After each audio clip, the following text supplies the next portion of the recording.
अस्सलामु अलैकुम वरहमतुल्लाहि वबरकातुहू हामिद व मुसल्लियन अम्मा बाद। मोहतरम नाज़रीन, फ़ज़ाइल कुरान के इस दर्स के अंदर एक बार फिर मैं आप लोगों के सामने में हाज़िर हूँ और आज मैं आपको आयतुल कुर्सी के बारे में बताने जा रहा हूँ। जी हाँ मेरे दोस्तों, ये वही आयतुल कुर्सी है जिसे लोग अपने अपने घरों के दीवारों पर लटका करके रखते हैं।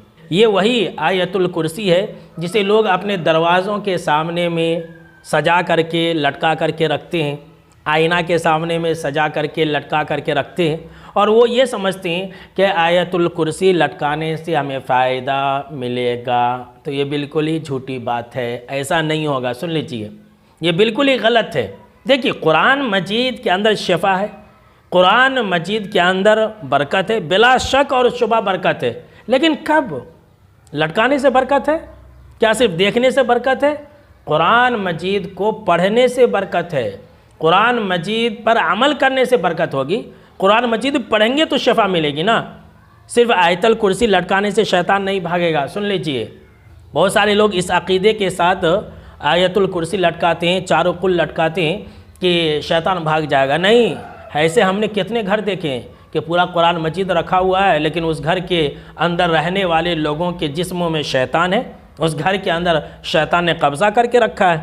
तो पढ़ने से शैतान भागेगा। सुन लीजिए, सिर्फ आयतुल कुर्सी लटकाने से कुछ काम नहीं होगा। और पता नहीं मुसलमानों की अक्लों को क्या हो गया है कि अब देख लीजिए कि एक मुसलमान है, अब वो इंसान डॉक्टर के पास गया। अब वो डॉक्टर के पास गया तो डॉक्टर ने उसे चेकअप किया। चेकअप करने के बाद डॉक्टर ने उसे चीटी के ऊपर, एक पुर्जे के ऊपर, कागज़ के ऊपर दवाई लिख करके दिया। तो वह इंसान क्या करता है? सीधा मेडिकल जाता है, दवाई लेकर के आता है और डॉक्टर के बतलाए हुए तरीक़े के मुताबिक दवाई को इस्तेमाल करता है तो उसकी बीमारी दूर हो जाती है। वो इंसान ऐसा क्यों नहीं करता कि वो इंसान डॉक्टर की पुर्जी और डॉक्टर की जो चीटी है उसी को ले आए और उसी को घोल करके पी ले? अगर कोई इंसान डॉक्टर की चीटी को, जिस पर डॉक्टर ने दवाई लिखा है, उसी को अगर पी लेता है तो क्या उस इंसान को शिफा मिलेगी? ऐसे इंसान को आप क्या कहेंगे? पागल ही कहेंगे ना। ऐसे इंसान को पूरी दुनिया, सारी दुनिया दीवाना, पागल और मजनू और मेंटल कहेगी।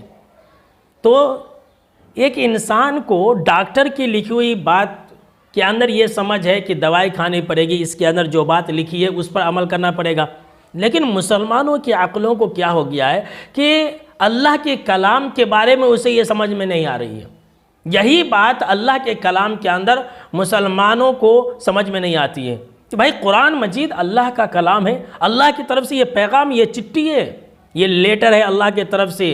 हाज़ा बलागुल लिन्नास, ये अल्लाह रब्बुल आलमीन की तरफ से पैगाम है। सुन लीजिए, अल्लाह ने खुद कुरान मजीद के अंदर ये कह दिया है कि ये अल्लाह की तरफ से तुम्हारे लिए पैगाम है।